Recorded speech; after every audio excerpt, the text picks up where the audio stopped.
अस्सलाम वालेकुम। मैं हूं फ़हीम ख़ान।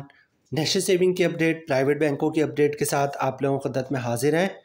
रिक्वेस्ट आप लोग से यही है, अगर आप हमारे चैनल पर नए हैं तो चैनल को सब्सक्राइब कर दें, वीडियो को लाइक कर दें, वीडियो को शेयर कर दें, बेल आइकन को प्रेस कर दें ताकि हर आने वाली वीडियो सबसे पहले आप लोगों को मिल सके और आप लोग ज़्यादा से ज़्यादा फ़ायदा हासिल कर सकें। आज की जो हमारी वीडियो है वो एचबीएल बैंक से रिलेटेड है। एचबीएल बैंक पाकिस्तान का बहुत बड़ा बैंक है, बहुत कामयाब बैंक है, बहुत ब्रांचेस है इसकी, हर गली मोहल्ले इलाके में जो है आपको एचबीएल बैंक की ब्रांचेस बआसानी मिल जाएगी। पाकिस्तान में इस वक्त सबसे ज़्यादा ब्रांचेस जो है वो एचबीएल बैंक की है। कन्वेंशनल बैंकिंग भी करते हैं और इस्लामिक बैंकिंग भी करते हैं, लेकिन आज की जो हमारी वीडियो है वो एचबीएल कन्वेंशनल बैंकिंग से रिलेटेड है। आज की वीडियो में हम बात करेंगे एचबीएल के बहुत ही कामयाब तरीन सेविंग अकाउंट की, जिसका नाम है एचबीएल वैल्यू अकाउंट। बड़े पैमाने लोग जो है एचबीएल वैल्यू अकाउंट में सरमायाकारी करते हैं, अपने पैसे इस अकाउंट में रखते हैं और शानदार मुनाफा हासिल करते हैं। रिसेंटली एचबीएल वैल्यू अकाउंट का मुनाफा रेट जो है वो तब्दील हुआ है, तो आज की वीडियो में हम देखेंगे एचबीएल वैल्यू अकाउंट का नया मुनाफा क्या है, इस पर टैक्स कितना कटेगा, फाइलर का, नॉन फाइलर का, और टैक्स के बाद नेट प्रॉफिट क्या बचता है फाइलर और नॉन फाइलर को। एचबीएल की तरफ से जारी करता मुनाफा लिस्ट जो है वो भी आपके साथ शेयर करेंगे। इसके अलावा एचबीएल वैल्यू अकाउंट की मुकम्मल डिटेल जो है वो भी आपके साथ शेयर करेंगे। एचबीएल जब भी मुनाफा लिस्ट जारी करता है तो मुनाफे के साथ साथ आपको कंपाउंड मुनाफा का भी बताता है कि आपको नॉर्मल मुनाफा ये मिलेगा और कंपाउंड मुनाफा के बाद मुनाफा ये मिलेगा। तो आज की वीडियो में हम देखेंगे कंपाउंड मुनाफा के बाद मुनाफा क्या बनता है, टैक्स कितना कटेगा फाइलर का, नॉन फाइलर का, और टैक्स के बाद नेट प्रॉफिट क्या बचेगा फाइलर और नॉन फाइलर को। इसके अलावा एचबीएल बैंक में अकाउंट खुलवाने का मुकम्मल तरीका, जिसके बाद जो है आपको एचबीएल बैंक की ब्रांच का बार बार चक्कर लगाने की ज़रूरत नहीं पड़ेगी। बस एक दफ़ा आप एचबीएल बैंक की ब्रांच का विजिट करेंगे और विद इन फ्यू मिनट्स या हार्डली आधा घंटा 1 घंटे में आपका अकाउंट जो है वो एचबीएल में खुल जाएगा।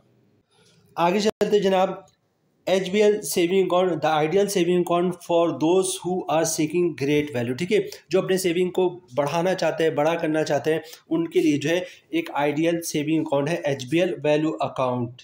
अकाउंट के फ्यूचर की बात करते हैं तो सबसे पहले नो इनिशियल बैलेंस रिक्वायरमेंट, मतलब अकाउंट में 1 रुपये हो तब भी कोई मसला नहीं है और अकाउंट 1 रुपये से भी खुल जाएगा। ठीक है, अच्छा, 2 free over the counter withdrawals every month. अच्छा, ये अकाउंट जो मेन बनाने का मकसद था, एचबीएल वैल्यू अकाउंट वो बनाने का मेन मकसद था कि जो भी आपकी सेविंग बचती हो वो सेविंग आप इस अकाउंट में रखें और मुनाफा हासिल करें। यही वजह है कि इन्होंने एक कंडीशन लगा दी कि आप महीने में सिर्फ 2 दफ़ा अपने अकाउंट से पैसे निकलवा सकते हैं। ठीक है, आप जमा तो एक दिन में 100 दफ़ा करवा सकते हैं, लेकिन महीने में सिर्फ 2 दफ़ा जो है वो अपने अकाउंट से पैसे निकलवा सकते हैं।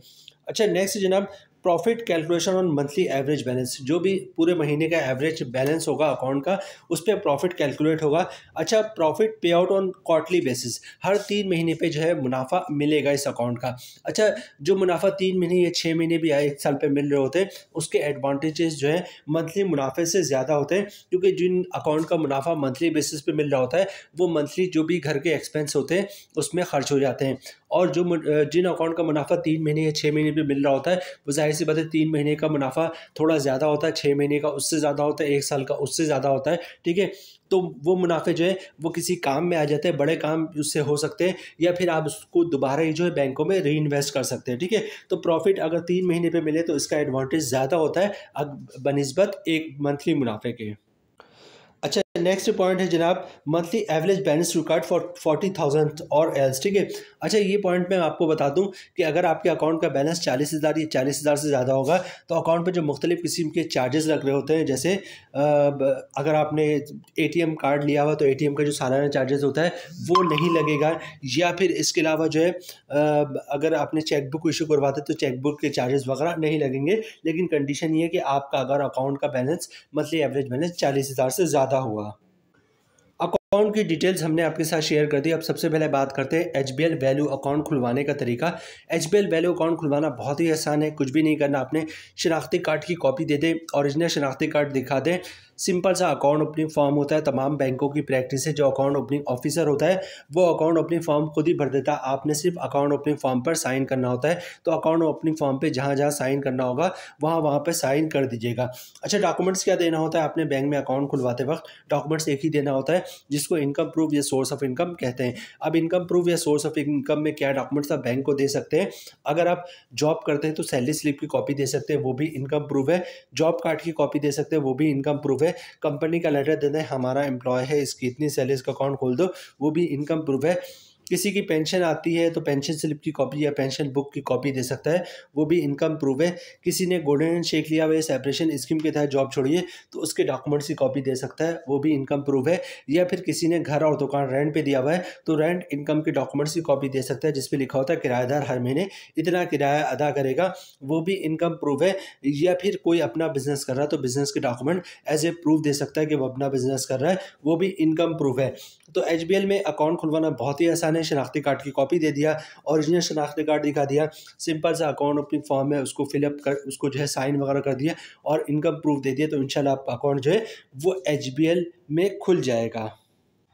अच्छा, ये सेविंग अकाउंट होता है, इन पे ज़कात भी कटता है, तो आप चाहते हैं अकाउंट से ज़कात ना कटे तो CZ50 का फॉर्म होता है जिसे ज़कात अंडरटेकिंग भी कहते हैं, वो भी आप साथ साथ जमा करवा देंगे तो अकाउंट से ज़कात नहीं कटेगा। एचबीएल वैल्यू अकाउंट की मुकम्मल डिटेल्स और इसके अलावा अकाउंट खुलवाने का तरीका हमने आपके साथ शेयर कर दिया। सबसे पहले देखते हैं एचबीएल की तरफ से मुनाफा लिस्ट जारी क्या हुआ है, फिर उस पर देखेंगे टैक्स कितना कटता है, फाइलर का, नॉन फाइलर का, और टैक्स के बाद नेट प्रॉफिट क्या बचता है, और लास्ट प्रॉफिट जो है वो कंपाउंड प्रॉफिट का होगा। तो ये 2-3 पार्ट मोस्ट इंपॉर्टेंट है, इसको स्किप नहीं कीजिएगा। एचबीएल की तरफ से जारी करदा मुनाफा लिस्ट जो है वो आपको स्क्रीन पे दिख रहा है, जो कि 1 जुलाई 2025 से जो है वो एप्लीकेबल है। और इसमें हम बात करते हैं एचबीएल वैल्यू अकाउंट की, तो सीरियल नंबर 3 में आपको दिख रहा है एचबीएल वैल्यू अकाउंट। इसमें जो नॉर्मल मुनाफा आपको मिलेगा वो मिलेगा 9.50% के हिसाब से, ठीक है। और अगर कंपाउंड प्रॉफिट की बात करेंगे तो कंपाउंड प्रॉफिट के बाद मुनाफा मिलेगा 9.84% के हिसाब से। तो नॉर्मल मुनाफा 9.50 है और कंपाउंड प्रॉफिट के बाद मुनाफा बन जाएगा 9.84। मुनाफे की कैलकुलेशन की बात करें तो रेट है 9.50% और जो हमारी कैलकुलेशन है वो 10 लाख रुपए की सरमायाकारी पर है। मतलब आपने 10 लाख रुपए की सरमायाकारी जो है वो एचबीएल वैल्यू अकाउंट में की हुई है, तो आपको जो 3 महीने का मुनाफा मिलेगा वो मिलेगा 23,750 रुपये का। अगर आप फाइलर हैं तो 20% टैक्स कटेगा, जिसकी ऑन बनी 4,750 रुपये, और टैक्स काटने के बाद 10 लाख की सरमायाकारी पे हर 3 महीने पे 19,000 रुपये का नेट प्रॉफिट मिलेगा फाइलर को। नॉन फाइलर की बात की जाए तो तमाम चीज़ें सेम रहेंगी, फ़र्क आएगा टैक्स पे, रेट वही 9.50%, मतलब 10 लाख की सरमायाकारी पे हर 3 महीने का मुनाफा 23,750 रुपये का। नॉन फाइलर पे टैक्स कटेगा 40%, जिसकी ऑन बढ़नी है 9,500 रुपये, और टैक्स काटने के बाद 10 लाख की सरमायाकारी पे हर 3 महीने पे 14,250 रुपये का नेट प्रॉफिट मिलेगा नॉन फाइलर को। अब बात करते हैं कंपाउंड प्रॉफिट की। सबसे पहले कंपाउंड प्रॉफिट क्या होता है? कंपाउंड प्रॉफिट से मुराद ये है कि 1 साल तक जो भी आपका पैसा आपके सेविंग अकाउंट में रखा हुआ है आप वो नहीं निकलवाएंगे, इसके अलावा जो भी प्रॉफिट आ रहा होगा उसको भी अकाउंट में रहने देंगे। तब एचबीएल कहता है हम आपको मुनाफा रेट जो है वो 9.50 के बजाय बल्कि 9.84% के हिसाब से मुनाफा देंगे, ठीक है। अब जो हमारी कैलकुलेशन है वो 10 लाख रुपए की सरमायाकारी पे है और जो कंपाउंड प्रॉफिट रेट है वो है 9.84%, ठीक है। 10 लाख की सरमायाकारी पे जो 3 महीने का मुनाफा बनेगा वो मिलेगा। कंपाउंड प्रॉफिट के मुनाफे में थोड़ी सी करेक्शन थी तो करेक्शन हमने कर दी है। अब ये जो आपको स्क्रीन पे जो फिगर देख रही है वो बिल्कुल करेक्टेड है, ठीक है।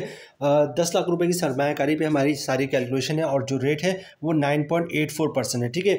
मतलब 10 लाख की सरमायाकारी पे 3 महीने का मुनाफा बनेगा 24,600 रुपये का। अगर आप फाइलर हैं तो 20% टैक्स कटेगा, जिसकी उम्र बनी 4,920 रुपये, और टैक्स काटने के बाद 10 लाख की सरमायाकारी पे 3 महीने का मुनाफा, मतलब हर 3 महीने पे मुनाफा मिलेगा 19,680 रुपये का कंपाउंड फाइलर को कंपाउंड प्रॉफिट के बाद। और इसी तरह बात करते हैं नॉन फाइलर की, तो रेट वही 9.84%, मतलब 10 लाख की सरमायाकारी पे हर 3 महीने का मुनाफा बनेगा 24,600 रुपये का।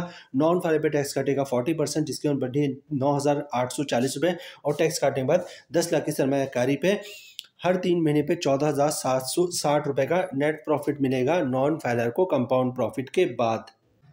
तो जनाब ये थी आज की हमारी वीडियो एचबीएल से रिलेटेड, एचबीएल वैल्यू अकाउंट। उम्मीद है वीडियो आप लोग पसंद आई होगी। रिक्वेस्ट आप लोग से यही है, चैनल पे नए हैं चैनल को सब्सक्राइब कर दें, वीडियो को लाइक कर दें, वीडियो को शेयर कर दें, बेल आइकॉन को प्रेस कर दें ताकि हर आने वाली वीडियो सबसे पहले आप लोगों को मिल सके और आप लोग ज़्यादा से ज़्यादा फ़ायदा हासिल कर सकें। मिलते हैं नेक्स्ट वीडियो में इंशाल्लाह, तब तक के लिए अल्लाह हाफिज़।